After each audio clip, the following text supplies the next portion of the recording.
see in Passion Freaks movie. Oh, it's very difficult. Well, first of all, Tesla doesn't advertise because they don't have to, Okay, because everybody wants a Tesla. So they're not going to use me for that. And then Tosca won't use me as a lead in a Passion Flux movie because I'm not a good actress. Otherwise, she would put me into every movie because I'd be the cheapest actress she has.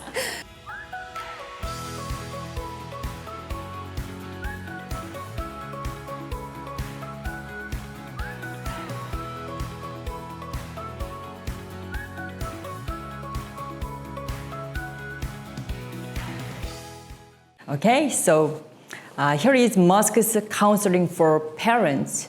Actually, we gathered some questions from Korean parents.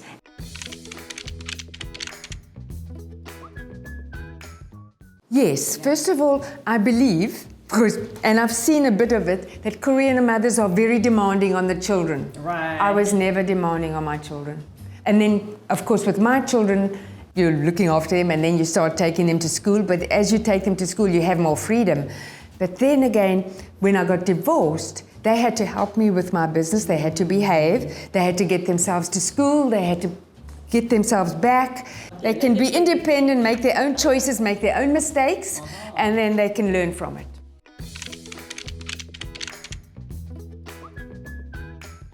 Well, I just let them do whatever they wanted to do. And when they were teenagers, then I had a work at the University of Toronto as a research officer. So because I was on staff, they could come to school for free if they studied any medical subjects, because I was in the medical faculty. They didn't want to do that. So they had to then get their own applications to university. They had to get their loans and they had to get grants or scholarships. I never saw those forms. I don't know. Maybe I signed them, but they had to do it all themselves and go and study their own way, and they did.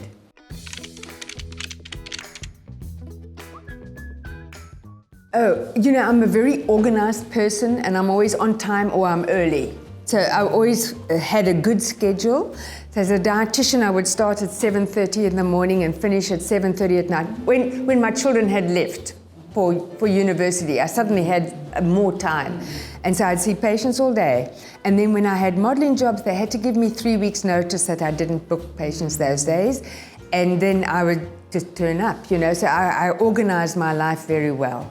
And I'm still a very organized person.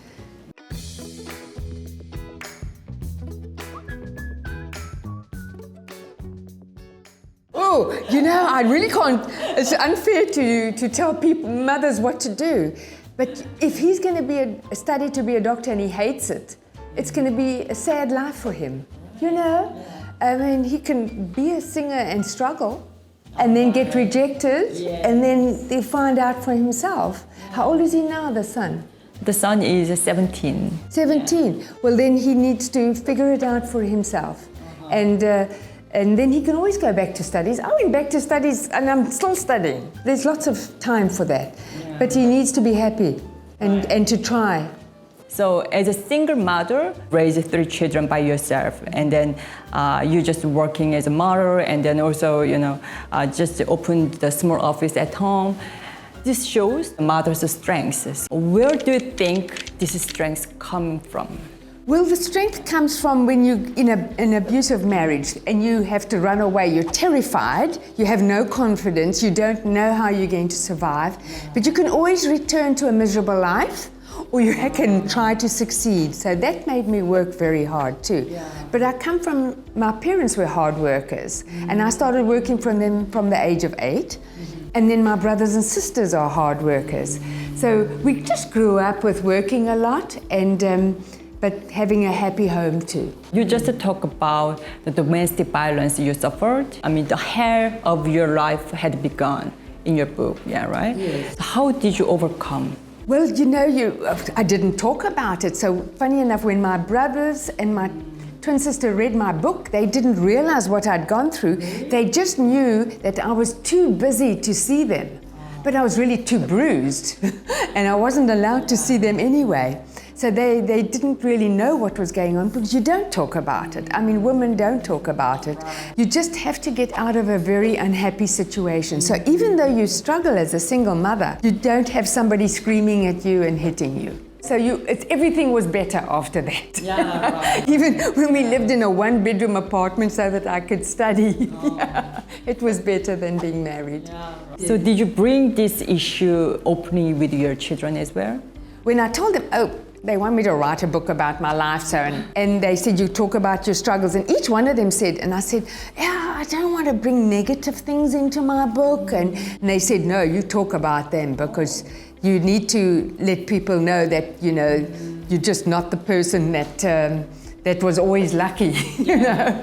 And so then I did, and then when I went through it with my editor, and I said, oh, you got to take these sad parts out. She says, no, she would not take it out. But it seems like women relate a lot to that. And then you are now 74 years old now, and in your book you said you are living the best time of your life. Well, you know, I couldn't dream that I would be flown to Korea. And now I'm flown here to have a wonderful time. I haven't been a dreamer, I've always been a worker to try and succeed and actually just earn enough to feed my kids, you know, in the beginning, and then, but I also work hard because I get bored, and I have to plan my day so that I don't get bored. And luckily, I can watch a lot of movies in German, French, and Dutch because I can speak those languages and I need to practice. So that keeps me very busy watching movies on TV. And I mean, I just am excited to explore the world now, you know, and in comfort.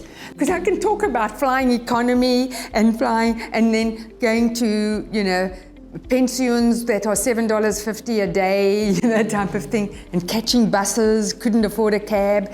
So every time I'm treated like wonderfully like I am for this trip, I really appreciate it.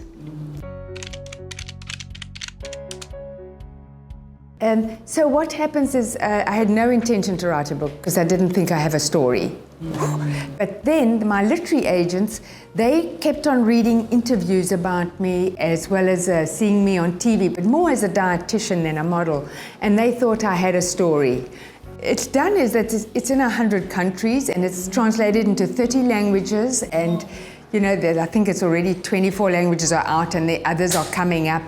And before we wrap up the interview, I'd like to do something fun. Okay. And then, actually, you know, in Korea, there is a game called balance game. You must choose just one between two choices. Okay. It is very fun and exciting, but it will be very difficult. So we prepared just only 3 quick questions. Okay. You have to choose one. Can you? Okay, I'll take it out. All right. Okay. And then what is this? Okay, so this is what would you like to do next in your career?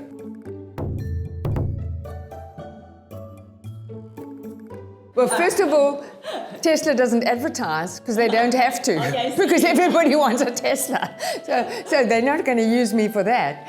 And then Tosca won't use me as a lead in a Passionflux movie because I'm not a good actress.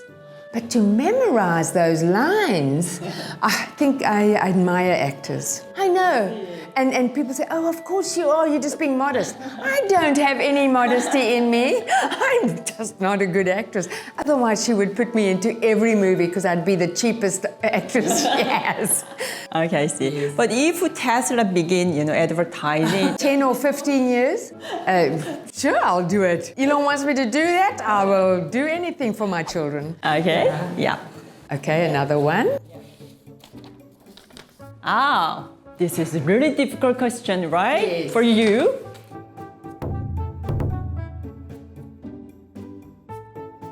I love eating unhealthy food because it's so delicious. And I've said in my book how I love sweet foods, and then I never have them at home because then I gain weight. Because as I said, I'm not naturally lean. Yeah. So I would really love to eat unhealthy food.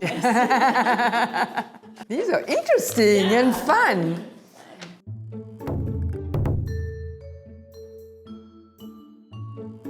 dog loves me to bits. I will always prefer my dog. And that was a problem. And that's probably why I didn't have many boyfriends. But actually, in your book, you said, just a date if you want to fall in love, right? Just if you're a younger woman and you really want a boyfriend, don't tell them you prefer your dog. Yeah, actually, this game is a kind of, like a life, We have to make a decision, hard decision. You make a lot of decisions in your life and you make a lot of wrong decisions. That's why it's called A Woman Makes a Plan, because then you have to make another decision. I'm so excited to be in Korea, in Seoul. I've met many Korean friends all over the world. But to be here with so many wonderful people who are extremely polite, kind, hardworking, enthusiastic, it's just very stimulating for me to be here. And I appreciate everything. Thank you so much.